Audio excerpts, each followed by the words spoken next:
Pintu ruangan itu, tiba-tiba suara bisikan itu berhenti. Dwi membuka pintu perlahan dan mendapati sebuah kamar kecil dengan jendela yang tertutup rapat. Di atas meja kayu ada sebuah foto hitam putih yang sudah agak pudar.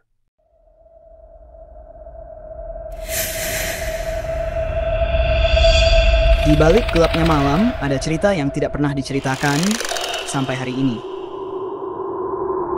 Berani menonton sampai akhir? Jangan lupa subscribe jika kamu cukup berani. Misteri hantu di Jawa. Di sebuah desa terpencil di Jawa, terdapat sebuah rumah tua yang sudah lama ditinggalkan. Rumah itu terletak di pinggir desa, dikelilingi oleh pepohonan bambu yang lebat dan jalan setapak yang hampir tak terjangkau. Masyarakat desa selalu menghindari tempat itu, menganggapnya sebagai tempat terkutuk. Konon, rumah tersebut pernah dihuni oleh keluarga kaya yang tiba-tiba menghilang satu malam tanpa jejak. Pada malam yang sunyi, seorang pemuda bernama Dwi yang baru saja pindah ke desa itu merasa penasaran dengan rumah tersebut. Dwi adalah seorang mahasiswa yang datang ke desa untuk menyelesaikan tugas penelitiannya tentang tradisi Jawa. Namun, rasa ingin tahunya terhadap rumah tua yang dihormati dan ditakuti warga semakin besar. Suatu malam, dengan senter di tangan, Dwi memutuskan untuk mengunjungi rumah itu. Dia melewati jalan setapak yang berliku, diterangi cahaya bulan yang lemah. Ketika tiba di depan rumah, Dwi bisa merasakan hawa dingin yang menyelimuti. Pintu kayu yang sudah rapuh itu terbuka sedikit, seperti mengundangnya masuk. Dengan penuh keberanian, Dwi melangkah masuk ke dalam rumah. Langkah kakinya terdengar gemerisik di atas lantai kayu yang hampir lapuk. Dia berjalan pelan, menelusuri setiap sudut rumah yang penuh debu dan sarang laba-laba. Namun, tiba-tiba, dia mendengar suara langkah kaki dari lantai atas. Awalnya dia mengira itu hanyalah suara angin atau mungkin tikus. Tapi semakin lama langkah tersebut semakin jelas dan teratur. Dwi mulai merasa tidak nyaman, tetapi rasa penasaran mengalahkan rasa takutnya. Dia melangkah naik ke tangga kayu yang berderit menuju lantai atas. Ketika sampai di atas, ia mendengar suara lirih seperti bisikan meskipun tidak ada seorang pun di sana. Suara itu berasal dari sebuah ruangan di ujung koridor yang gelap. Tanpa sadar, Dwi mendekat. Perasaan aneh mulai merasuki dirinya. Saat tiba di pintu ruangan itu, tiba-tiba suara bisikan itu berhenti. Dwi membuka pintu perlahan dan mendapati sebuah kamar kecil dengan jendela yang tertutup rapat. Di atas meja kayu ada sebuah foto hitam putih yang sudah agak pudar. Foto itu menunjukkan seorang wanita muda dengan wajah yang terlihat penuh kesedihan. Di belakang foto terdapat tulisan yang tidak bisa Dwi baca dengan jelas. Sebelum dia sempat memeriksa lebih lanjut, sebuah suara keras terdengar dari lantai bawah, seperti sesuatu yang jatuh. Dwi segera berbalik, merasakan ada sesuatu yang mengawasinya. Namun, ketika dia menoleh, tidak ada siapapun di sana. Perasaan aneh semakin membebani Dwi. Apakah ini hanya ketakutannya saja, atau ada sesuatu yang memang mengintainya? Tak lama kemudian, ia mendengar suara langkah kaki lagi. Kali ini lebih dekat dan jelas. Dwi mulai panik, lalu dengan cepat berlari keluar dari ruangan itu menuju tangga. Namun, saat ia menuruni tangga, sebuah bayangan hitam melintas di ujung koridor. Dwi terjatuh, dan ketika ia menoleh, bayangan itu menghilang. Keringat dingin mengucur deras di wajahnya. Sesuatu yang tidak bisa dijelaskan tengah terjadi di rumah itu. Dwi berlari keluar dari rumah tua itu dengan napas terengah-engah. Hatinya berdebar keras. Ketika akhirnya di luar rumah, udara dingin yang menusuk tubuhnya terasa seperti menyambut kembali ke dunia nyata. Ia berdiri beberapa saat di halaman, mencoba menenangkan diri dan memastikan tidak ada yang mengikutinya. Namun, perasaan gelisah dan tak nyaman tidak kunjung hilang. Dia menyadari bahwa ada sesuatu yang tidak beres di rumah itu.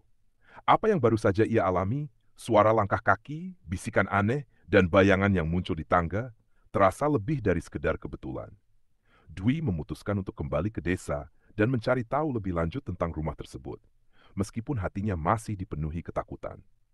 Keesokan harinya, Dwi mendatangi beberapa penduduk desa yang ia anggap bisa mengetahui cerita tentang rumah tua itu. Setelah beberapa percakapan yang ragu-ragu, seorang wanita parubaya bernama Ibu Sari akhirnya bersedia bercerita. Ia mengatakan bahwa rumah tersebut dulunya milik keluarga besar yang sangat dihormati di desa, keluarga Kusumo. Namun sekitar 30 tahun yang lalu, keluarga itu menghilang tanpa jejak dalam satu malam yang gelap. Orang-orang desa percaya bahwa mereka tidak pergi dengan sukarela, kata Ibu Sari dengan suara berbisik. Ada yang mengatakan bahwa mereka menjadi korban dari kekuatan jahat yang tinggal di rumah itu. Sementara yang lain percaya bahwa ada sesuatu yang lebih gelap yang terjadi pada malam itu. Sejak itu, rumah itu tidak pernah dihuni lagi. Banyak orang yang merasa aneh dan melihat hal-hal yang tak bisa dijelaskan. Dwi semakin terperangah dengan cerita tersebut. Ia bertanya lebih lanjut tentang kejadian malam itu, namun Ibu Sari tampak enggan untuk menceritakan lebih banyak. Ada banyak cerita aneh yang beredar, tambahnya. Tapi lebih baik kamu tidak tahu lebih dalam. Beberapa hal memang sebaiknya tetap terpendam. Tetapi, rasa penasaran Dwi justru semakin membara. Ia memutuskan untuk kembali ke rumah itu, kali ini dengan membawa peralatan yang lebih lengkap untuk mencari tahu apa yang sebenarnya terjadi. Saat senja mulai turun, Dwi sudah kembali berdiri di depan rumah Kusumo. Namun kali ini ia tidak merasa sendirian. Di kejauhan, ia bisa melihat bayangan seseorang berdiri di dekat jendela lantai atas, meski tidak ada siapapun di dalam. Bayangan itu bergerak, seolah mengikuti Dwi saat ia melangkah maju. Rasanya seperti ada yang mengawasi setiap gerakan tubuhnya. Dwi menggenggam senter di tangannya, menatap rumah itu dengan rasa takut yang semakin dalam. Saat ia melangkah masuk, kembali perasaan dingin menyelimuti tubuhnya. Namun kali ini, suara langkah kaki yang biasa ia dengar ternyata terdengar lebih jelas. Langkah itu mengikuti setiap langkahnya, semakin dekat dan semakin cepat. Tiba-tiba, Dwi merasa seakan ada tangan yang menyentuh bahunya. Dengan cepat ia berbalik, namun tidak ada siapapun di sana. Hanya keheningan yang memenuhinya. Ketakutan mulai mendorongnya untuk mundur, tetapi ia tahu ia harus melangkah lebih jauh untuk mengungkapkan misteri yang telah menghantui desa ini selama bertahun-tahun. Dwi merasa tubuhnya gemetar saat dia melangkah lebih dalam ke dalam rumah Kusumo. Keheningan yang menyelimuti setiap sudut ruangan semakin menambah ketegangan di dadanya. Dia mencoba untuk menenangkan dirinya, tetapi perasaan ada yang mengawasinya semakin kuat. Suara langkah kaki yang terdengar di belakangnya semakin jelas, seolah-olah mengikuti setiap gerakannya. Namun saat ia menoleh, tak ada satupun yang terlihat. Hanya bayangan-bayangan samar yang bergerak di antara bayang-bayang rumah yang gelap. Dwi melangkah pelan, menelusuri koridor yang sempit dan penuh debu. Saat ia melewati ruang tamu yang terlantar, sesuatu yang aneh menangkap perhatiannya. Di atas meja tua, terdapat sebuah lampu minyak yang sudah lama mati.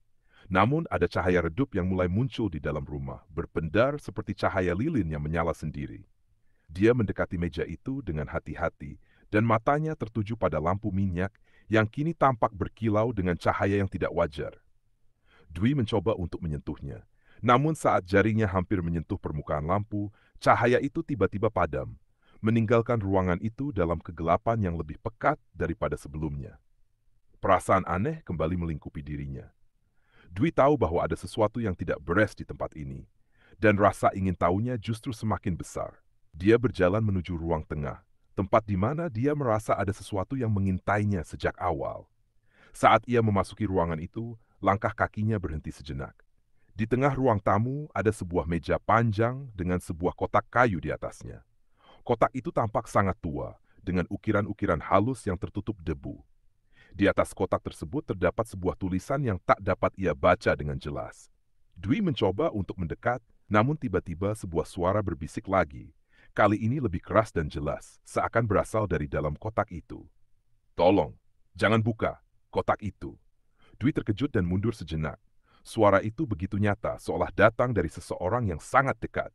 Namun tidak ada siapapun di sana, hanya dia dan kesunyian yang menekan. Rasa takut mulai menggigitnya, namun rasa penasaran justru mendorongnya untuk terus maju. Dengan tangan yang gemetar, Dwi membuka tutup kotak kayu itu perlahan. Di dalamnya, ia menemukan sebuah benda yang sangat aneh, sebuah cincin kuno yang terbuat dari logam hitam, dengan ukiran misterius yang tampak bergerak-gerak. Saat Dwi menyentuh cincin itu, hawa dingin yang luar biasa tiba-tiba menyelimuti tubuhnya. Cahaya di sekitar kotak mulai redup, dan udara di dalam ruangan semakin berat, seolah-olah ruang itu sendiri bergetar. Tiba-tiba, dari dalam kegelapan yang semakin dalam, muncul bayangan seorang wanita. Wajahnya pucat, dengan mata kosong yang menatap tajam ke arah Dwi. Tubuhnya terbalut oleh kabut gelap, dan setiap langkah yang diambilnya menimbulkan suara berat seperti derap kaki yang menginjak tanah basah. Dwi terkejut dan mundur, namun wanita itu terus mendekat. Suaranya terdengar pelan namun jelas. "Apa yang kau cari? Jangan ganggu kedamaian kami," bisik wanita itu dengan suara yang penuh dengan amarah. Dwi tidak bisa bergerak, tubuhnya terasa kaku seperti beku. Cincin yang ia pegang terasa semakin berat, seolah-olah menariknya ke dalam kegelapan. Di mata Dwi, bayangan wanita itu semakin besar, semakin nyata, dan semakin dekat. Dalam kebingungannya, ia sadar bahwa dia telah membuka pintu ke sesuatu yang jauh lebih gelap dari yang pernah ia bayangkan. Wanita itu mengulurkan tangannya dengan gerakan perlahan. "Kau tidak bisa keluar dari sini," Dwi menjerit, namun suaranya tak keluar. Dunia di sekelilingnya semakin gelap, dan lampu di sekitar rumah itu tiba-tiba menyala dengan terang benderang, seolah ingin mengungkapkan segala rahasia yang tersembunyi di dalamnya. Namun, sebelum Dwi bisa menghindar atau memahami apa yang terjadi, cahaya itu menghilang begitu saja, meninggalkan rumah itu dalam keheningan yang lebih dalam dari sebelumnya. Dwi terbangun dengan napas memburu, tubuhnya terasa lemah, dan kegelapan pekat menyelimutinya. Dia tak ingat bagaimana dia bisa sampai di sini, di ruang kosong yang terasa lebih dingin dari sebelumnya. Pikirannya masih terbayang wajah wanita pucat itu, yang seakan terus menghantui setiap langkahnya. Apakah dia masih di rumah tua itu, atau ini dunia lain yang tak pernah dia bayangkan? Dia meraba-raba sekeliling, mencari sesuatu untuk dijadikan pegangan. Tangannya menyentuh lantai yang terasa dingin dan basah, seperti tanah lembab. Saat matanya mulai terbiasa dengan kegelapan, dia melihat samar-samar sebuah lorong sempit di depannya. Cahaya redup muncul dari ujung lorong, seperti memanggil untuk datang. Namun, langkah pertama yang diambil terasa berat. Suara langkah kakinya bergema, seolah ada yang mengikutinya. Semakin dalam dia berjalan, semakin jelas terdengar suara lain, sebuah bisikan yang melantunkan nada lirih bahasa Jawa kuno yang sulit dia pahami. "Kowe teka, ning saiki kudu tanggung jawab. Kau datang, tapi sekarang kau harus bertanggung jawab." Dwi berhenti. Suara itu jelas. Namun dari mana asalnya? Dia menoleh ke belakang, tapi lorong gelap itu kosong. Dia melanjutkan langkahnya, meskipun rasa takut mulai menguasai dirinya. Di ujung lorong, dia menemukan sebuah ruangan besar yang dipenuhi oleh cermin-cermin tua. Cermin-cermin itu berdebu, tetapi refleksinya terlihat aneh. Bukan dirinya yang dia lihat. Di setiap cermin, ada gambar keluarga Kusumo, berdiri dalam pose formal dengan wajah yang tidak bergerak, seolah mereka sedang menatap langsung ke arahnya. Namun ada satu cermin di tengah ruangan yang berbeda. Cermin itu bersih, dan di dalamnya terlihat pantulan seorang wanita muda dengan pakaian tradisional Jawa. Wanita itu adalah orang yang sama yang dia lihat di rumah sebelumnya, dengan tatapan dingin yang membekukan darahnya. Tapi kali ini, wanita itu berbicara. "Kembalikan milik kami, atau kau tak akan pernah kembali." Wanita itu menunjuk cincin di tangan Dwi, yang sejak tadi terasa membakar kulitnya. Dwi menggenggam cincin itu erat, namun tak tahu apa yang harus dilakukan. Sebelum bisa menjawab, bayangan wanita itu keluar dari cermin, melayang ke arahnya dengan cepat. Ruangan itu bergetar hebat, cermin-cermin di sekitarnya retak satu persatu, menimbulkan suara pecahan yang memekakkan telinga. Dwi terjatuh, cincin di tangannya terlepas dan meluncur ke lantai, berhenti tepat di depan kaki bayangan wanita itu. Namun alih-alih mengambil cincin itu, wanita tersebut berdiri diam, matanya menatap Dwi dengan intens. "Pilih nyawamu atau rahasia ini tetap terkubur." Dwi merasa otaknya bekerja keras. Apa yang dimaksud dengan rahasia? Dan apa yang sebenarnya terjadi dengan keluarga Kusumo? Tapi dia tahu satu hal. Jika dia tidak menemukan jawabannya segera, nyawanya mungkin menjadi harga yang harus dia bayar. Bayangan wanita itu semakin mendekat, sementara lorong di belakangnya perlahan menghilang, meninggalkan Dwi terkunci dalam ruang penuh teror ini. Tubuh Dwi terasa kaku saat langkah-langkah berat itu semakin mendekat. Suara napas yang kasar terdengar di sekitarnya, seakan ada sesuatu yang sangat besar sedang mengintainya dalam kegelapan. Senter yang ia bawa sudah lama terjatuh dan mati, meninggalkannya dalam ketidakpastian. Dia mencoba menarik napas panjang, tapi udara terasa pekat, seperti menekan dadanya. Bayangan wanita itu kini berdiri di hadapannya, lebih jelas dari sebelumnya. Wajahnya pucat, namun ada amarah yang membakar di matanya. Tangannya terulur, menunjuk cincin di jari Dwi, dan suaranya bergema dengan nada yang dingin. Cincin itu adalah janji. Kau membawanya, maka kau terikat pada rahasia ini. Pilihannya hanya dua, kau selesaikan atau menjadi bagian dari kutukan ini. Dwi mencoba melepaskan cincin itu dari jarinya, Pak. Tapi benda itu seakan menyatu dengan kulitnya. Setiap kali ia mencoba menariknya, rasa sakit seperti jarum-jarum panas menjalar ke seluruh tubuhnya. Aku tidak ingin menjadi bagian dari ini. Aku hanya ingin tahu apa yang terjadi di rumah ini, teriaknya dengan panik. Wanita itu mendekat. Wajahnya kini hanya beberapa inci dari Dwi. Keingintahuanmu membawa malapetaka. Keluarga Kusumo dihancurkan karena mereka melanggar janji leluhur. Mereka mencoba melindungi cincin ini dari tangan yang salah, tapi mereka gagal. Kini kau adalah pembawa beban itu. Dwi mencoba memahami kata-kata wanita itu, namun ketakutan mulai menguasainya. Ia merasa bahwa waktunya semakin menipis. Dalam keputusasaan, ia bertanya, apa yang harus kulakukan untuk menghentikan ini? Bagaimana cara mengakhiri kutukan ini? Wanita itu menatapnya dengan tajam. Kau harus mengembalikan cincin itu ke tempat asalnya, ke dasar sumur tua di belakang rumah ini. Namun jalan ke sana tidak mudah. Para penjaga kutukan akan mencoba menghentikanmu. Jika kau gagal, kau akan menjadi seperti mereka, jiwa yang terperangkap selamanya di rumah ini. Sebelum Dwi sempat bertanya lebih jauh, suara langkah berat itu semakin mendekat, dan lantai di bawahnya mulai retak. Wanita itu menghilang seperti asap, meninggalkan Dwi sendirian di tengah ruangan yang mulai bergetar hebat. Dari kegelapan, muncul sosok besar dengan tubuh seperti bayangan pekat. Matanya merah menyala, dan cakar panjang yang mengerikan. Dwi tahu dia harus bertindak cepat. Dengan seluruh keberanian yang tersisa, dia berlari ke arah pintu belakang rumah itu. Suara makhluk itu mengaum di belakangnya. Getarannya terasa hingga ke tulang. Dwi berlari melewati lorong-lorong gelap, mencoba mengingat jalur yang ia lewati saat pertama kali masuk. Dia akhirnya tiba di halaman belakang rumah. Tempat sumur tua yang diceritakan oleh wanita itu berdiri di tengah kegelapan. Sumur itu terlihat penuh lumut dan dikelilingi oleh batu-batu besar. Namun, hawa dingin yang keluar dari sumur itu membuat Dwi ragu. Makhluk besar itu kini berdiri di belakangnya, menghalangi jalur untuk kabur. Dwi menggenggam cincin itu erat-erat, mencoba menahan ketakutan yang hampir membuatnya lumpuh. Aku harus melakukannya, gumamnya pada dirinya sendiri.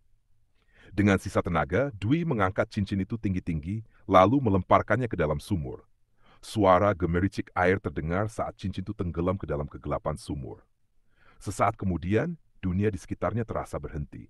Makhluk besar itu mengaum kesakitan, tubuhnya mulai menghilang seperti kabut yang diterpa angin. Seluruh rumah bergetar, dan langit malam di atasnya tampak memudar. Namun, saat Dwi merasa semuanya telah selesai, dia merasakan sesuatu yang aneh. Tubuhnya mulai terasa ringan, seperti ada kekuatan yang menariknya ke arah sumur. Sebelum dia bisa melawan, kakinya melayang, dan dia tersedot ke dalam sumur, ke dalam kegelapan yang tak berujung. Dwi menyadari bahwa akhir dari kutukan ini bukanlah pembebasan, melainkan pengorbanan. Saat tubuhnya tersedot ke dalam sumur, Dwi merasa seperti jauh tanpa akhir. Udara dingin menusuk kulitnya, dan suara gemericik air terdengar samar di telinganya. Dalam kegelapan yang pekat, ia merasa ada sesuatu yang mengawasinya. Mata tak kasat mata yang memandang tajam dari balik bayang-bayang. Tiba-tiba, dia terhempas ke lantai yang keras. Dwi mengerang, mencoba bangkit sambil memegang lengan yang sakit akibat jatuh. Ketika matanya mulai terbiasa dengan keadaan, dia menyadari bahwa dia berada di tempat yang aneh. Ruangan ini tidak menyerupai bagian dari sumur, melainkan seperti aula besar bawah tanah, dipenuhi dengan ukiran-ukiran kuno di dinding yang bersinar samar. Di tengah ruangan itu, ada sebuah altar batu yang retak. Di atasnya berdiri sebuah patung wanita Jawa dengan ekspresi penuh duka, tangannya terulur seperti meminta sesuatu. Di sekelilingnya terdapat lingkaran yang terbuat dari simbol-simbol kuno, bercahaya merah gelap. Dwi mendekati altar itu dengan hati-hati. Perasaan aneh melingkupinya, seperti ada energi yang mengalir di udara. Dia mencoba membaca tulisan di bawah patung itu, meskipun huruf-hurufnya tampak usang dan sulit dibaca. Pengorbanan terakhir adalah kunci. Jiwa yang membawa cincin akan membuka pintu ke kedamaian atau kehancuran. Dwi menelan ludah. Pengorbanan terakhir, apakah itu berarti dirinya sendiri? Sebelum dia bisa memikirkan lebih jauh, suara berat terdengar di belakangnya. Saat dia berbalik, dia melihat sosok wanita dari cermin muncul kembali, kali ini dengan wujud yang lebih nyata. Wajahnya kini tampak lebih hidup, meskipun tetap dipenuhi kesedihan. Kau telah membawa cincin itu kembali. Tapi perjalananmu belum selesai. Jiwa keluarga Kusumo masih terperangkap Dan hanya kau yang bisa membebaskan mereka. Dwi mencoba berbicara, tapi suaranya tersendat. Akhirnya dia berhasil bertanya, "Bagaimana caranya? Apa yang harus aku lakukan?"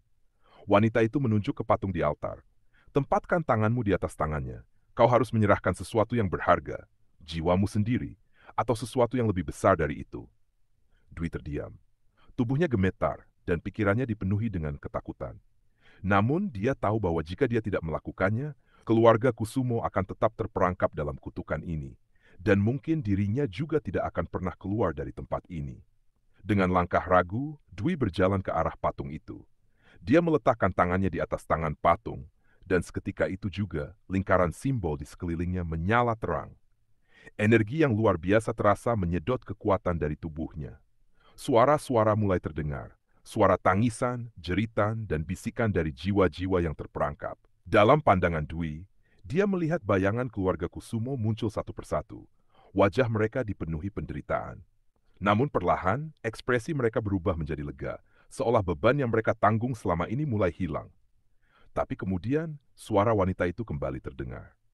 "Pengorbananmu belum cukup. Pilihannya ada di tanganmu. Kau menyerahkan jiwamu untuk selamanya, atau membawa kutukan ini keluar dari tempat ini. Jika kau memilih yang kedua, kutukan ini akan mengikuti siapapun yang kau temui." Dwi merasa terjebak. Jika dia menyerahkan jiwanya, dia tidak akan pernah kembali. Tapi jika dia memilih membawa kutukan itu keluar, dia akan membawa malapetaka bagi orang lain. Dengan napas terputus-putus, Dwi menutup matanya. Keputusan harus segera dibuat, dan waktu yang ia miliki semakin menipis. Di tengah keraguan itu, dia hanya bisa berharap bahwa pilihannya akan membawa akhir bagi penderitaan yang melingkupi rumah Kusumo. Namun, sebelum dia bisa menentukan pilihannya, bayangan besar kembali muncul dari balik kegelapan, membawa ancaman baru yang mungkin mengubah segalanya. Bayangan besar itu muncul dengan tubuh yang lebih nyata daripada sebelumnya. Matanya yang merah menyala menusuk kegelapan ruangan, dan cakar panjangnya menggores lantai batu hingga menimbulkan suara mencicit yang membuat bulu kuduk Dwi meremang. Aura dingin yang menyelimuti ruangan semakin pekat, dan Dwi merasa tubuhnya kaku, seakan tertahan oleh sesuatu yang tak terlihat. Sosok wanita dari cermin berdiri diam di sisi altar, tidak bergerak. Dia menatap bayangan besar itu dengan mata yang kosong, seolah sudah tahu apa yang akan terjadi. Bayangan itu berbicara dengan suara berat, penuh amarah. "Kau tidak berhak mengakhiri kutukan ini. Manusia, jiwa-jiwa yang terperangkap adalah milikku, dan kau akan menjadi bagian dari mereka." Dwi mencoba melawan rasa takutnya, namun suara itu begitu kuat hingga membuat lututnya lemas. Dia tahu bahwa bayangan ini adalah penjaga kutukan, entitas yang menjaga agar keluarga Kusumo tetap terperangkap dalam siklus penderitaan abadi. Namun, ada sesuatu yang berubah.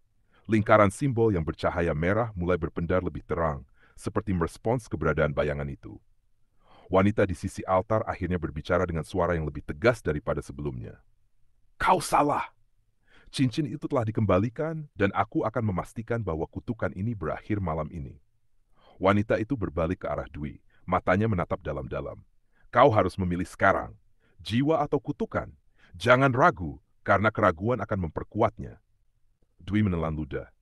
Tangannya masih berada di atas patung, dan dia merasa energi dari simbol-simbol itu mengalir melalui tubuhnya.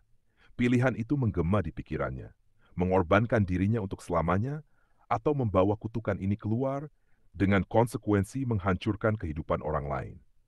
Bayangan besar itu bergerak cepat, mendekati altar dengan niat menghentikan proses tersebut. Dwi tahu dia harus bertindak sekarang. "Aku," suara Dwi bergetar, namun dia akhirnya menguatkan hatinya. "Aku memilih mengorbankan diriku. Aku tidak akan membiarkan kutukan ini keluar dan menyakiti orang lain." Begitu kata-kata itu terucap, lingkaran simbol mulai bersinar semakin terang. Cahaya putih menyelimuti ruangan, dan bayangan besar itu mengaum dengan kemarahan. Tubuhnya mulai menghilang perlahan, seperti asap yang tersapu angin. Namun, sesuatu yang tidak terduga terjadi. Wanita dari cermin melangkah maju dan menyentuh bahu Dwi. "Pengorbananmu telah menyelamatkan jiwa-jiwa keluarga Kusumo. Tapi ini bukanlah akhir. Kau akan menjadi penjaga baru tempat ini, untuk memastikan bahwa kutukan ini tidak akan pernah bangkit lagi." Dwi mencoba memprotes, namun tubuhnya mulai terasa ringan, seolah terangkat oleh kekuatan yang tak terlihat. Cahaya yang menyelimuti ruangan semakin terang hingga akhirnya menutupi segalanya. Ketika Dwi membuka matanya lagi, dia berada di halaman belakang rumah Kusumo. Rumah itu kini tampak hancur sepenuhnya, hanya menyisakan puing-puing dan sumur tua di tengahnya. Malam terasa tenang, tanpa suara angin atau binatang malam. Namun, Dwi menyadari sesuatu. Tubuhnya tidak lagi seperti sebelumnya. Tangannya terlihat tembus cahaya, dan dia tidak lagi merasakan berat atau lelah. Dia telah menjadi bagian dari tempat itu, roh penjaga yang ditakdirkan untuk memastikan bahwa kutukan cincin itu tidak akan pernah bangkit kembali. Di kejauhan, suara-suara samar keluarga Kusumo terdengar, mengucapkan terima kasih sebelum mereka akhirnya menghilang menuju kedamaian. Kini, hanya Dwi yang tersisa, sendirian menjaga rahasia rumah tua itu, selamanya terikat dengan takdir yang tidak pernah ia bayangkan. Dwi berdiri di tengah puing-puing rumah Kusumo. Tubuhnya terasa ringan, namun tanpa kehidupan. Dia tidak lagi merasakan dingin atau lelah, hanya kekosongan yang perlahan menggantikan rasa takut dan bingungnya. Dalam diam, dia menyadari kenyataan baru. Dia kini menjadi bagian dari rumah ini, penjaga abadi yang terikat pada kutukan yang pernah menghancurkan keluarga Kusumo. Di sekelilingnya, malam tampak tenang. Namun, ada sesuatu yang aneh, waktu terasa seperti berhenti. Udara tidak bergerak, dan suara-suara alam seolah lenyap. Ini bukan dunia yang sama seperti sebelumnya. Dwi telah memasuki dimensi di mana roh-roh terjebak, dunia antara hidup dan mati. Dia berjalan perlahan ke arah sumur tua. Di dalamnya tidak ada lagi cahaya merah atau suara bisikan seperti sebelumnya. Sumur itu kini tampak kosong, hanya dipenuhi air yang gelap dan tenang. Namun, Dwi tahu bahwa sumur itu menyimpan rahasia besar yang tidak boleh disentuh lagi oleh siapapun. Saat dia termenung, suara lembut terdengar dari belakangnya. Dwi berbalik dan melihat sosok wanita dari cermin berdiri di sana. Namun kali ini, wanita itu tidak lagi terlihat menyeramkan. Wajahnya yang pucat kini dipenuhi dengan kelembutan dan rasa syukur. "Kau telah lakukan sesuatu yang luar biasa, Dwi," katanya dengan suara yang tenang. "Keluarga Kusumo kini bebas, dan kutukan ini telah berakhir. Namun seperti yang kau ketahui, tidak ada pengorbanan yang tanpa konsekuensi." Dwi mengangguk pelan. "Jadi aku harus tetap di sini? Selamanya?" Wanita itu tersenyum tipis. "Kau adalah penjaga baru, tapi bukan berarti kau harus sendirian. Tugasmu adalah memastikan tidak ada yang mencoba membangkitkan kutukan ini lagi. Dunia manusia terkadang penuh dengan keingintahuan yang bisa membawa malapetaka." Dwi merasa berat, meskipun tubuhnya kini tidak lagi memiliki rasa fisik. "Apakah tidak ada jalan keluar untukku? Aku tidak ingin menghabiskan selamanya di sini." Wanita itu menatapnya dengan tatapan penuh kasih. "Ada cara, tapi itu membutuhkan waktu. Roh yang memilih mengorbankan dirinya untuk tujuan mulia pada akhirnya akan menemukan kedamaian. Kau hanya perlu menjaga tempat ini sampai saat itu tiba." Wanita itu perlahan memudar, meninggalkan Dwi sendirian lagi di tengah malam yang sunyi. Dwi menghela napas, atau setidaknya dia merasa seperti melakukannya. Dia memandang rumah tua yang kini hanya tersisa puing-puing, dan untuk pertama kalinya, dia merasa bahwa tempat itu tidak lagi terasa penuh dengan ancaman. Tahun-tahun berlalu, rumah Kusumo tetap tak tersentuh, menjadi bagian dari cerita rakyat setempat. Orang-orang mengatakan bahwa rumah itu dihantui oleh roh penjaga yang melindungi sumur tua di belakangnya. Namun, tidak ada yang berani mendekat, karena mereka yang mencoba melakukannya selalu merasa seperti diawasi oleh sesuatu yang tak terlihat. Dwi kini telah menerima takdirnya. Dia tidak lagi merasa takut atau marah. Sebaliknya, dia merasa damai dalam tugasnya menjaga keseimbangan antara dunia manusia dan dunia roh. Kadang-kadang, dia melihat keluarga Kusumo dalam mimpinya, tersenyum padanya dari tempat yang jauh. Dan meskipun dia masih terjebak di dunia ini, Dwi tahu hari nanti dia juga akan bebas. Di mereka. Waktu terus berlalu, membawa perubahan pada dunia luar. Rumah Kusumo kini hampir dilupakan oleh penduduk desa. Tanaman liar telah menutupi reruntuhan rumah, dan sumur tua di belakangnya tenggelam dalam bayangan pepohonan yang semakin lebat. Hanya sedikit orang yang tahu cerita tentang rumah itu, dan lebih sedikit lagi yang berani mendekatinya. Namun, suatu malam, sesuatu yang tak biasa terjadi. Dwi, roh penjaga rumah itu, merasakan kehadiran yang berbeda. Tidak seperti manusia yang sekadar penasaran, kehadiran ini terasa kuat, seperti membawa tujuan tertentu. Di tengah malam yang sunyi, seorang pria muda muncul di antara puing-puing rumah Kusumo. Dia membawa sebuah tas kulit tua dan mengenakan pakaian modern, Namun auranya terasa seperti mengingatkan Dwi pada keluarga Kusumo. Pria itu melangkah perlahan, matanya menatap langsung ke arah sumur tua. Dwi muncul di hadapan pria itu, sosoknya samar seperti kabut malam. "Siapa kau? Apa yang kau cari di sini?" Tanyanya dengan suara datar. Pria itu tidak terkejut. Sebaliknya dia tersenyum tipis seperti telah mempersiapkan diri untuk pertemuan ini. "Namaku Rama. Aku adalah keturunan terakhir keluarga Kusumo." Dwi terkejut. Sudah bertahun-tahun sejak dia mendengar nama keluarga itu disebutkan. Dia menatap Rama dengan tajam. "Keturunan Kusumo? Mengapa kau datang ke sini? Kutukan keluargamu sudah berakhir." Rama mengangguk. "Aku tahu, tapi aku juga tahu bahwa kutukan ini menyisakan sesuatu yang tak selesai. Kau, penjaga tempat ini, adalah bagian dari cerita keluargaku. Aku datang untuk membebaskanmu." Kata-kata itu membuat Dwi bingung. Membebaskan? Aku sudah menerima takdirku di sini.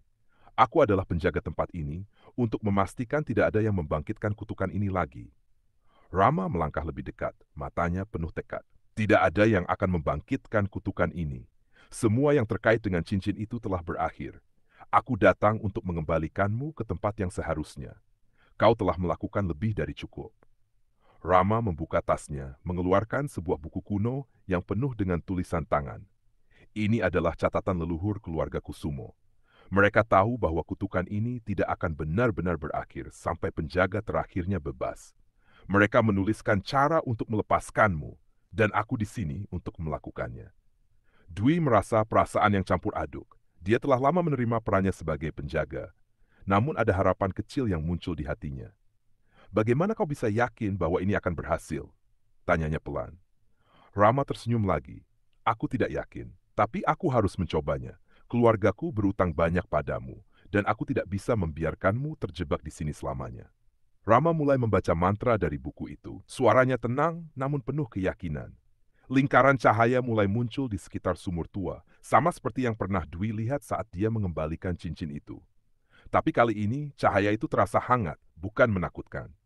Tubuh Dwi mulai terasa ringan, lebih ringan daripada sebelumnya. Dia merasa seperti diangkat oleh kekuatan yang lembut, dan bayangan dunia di sekitarnya mulai memudar. Sebelum dia benar-benar hilang, Dwi melihat Rama menunduk hormat padanya. "Terima kasih, Dwi. Kau telah menyelamatkan keluargaku dan membawa kedamaian bagi kami.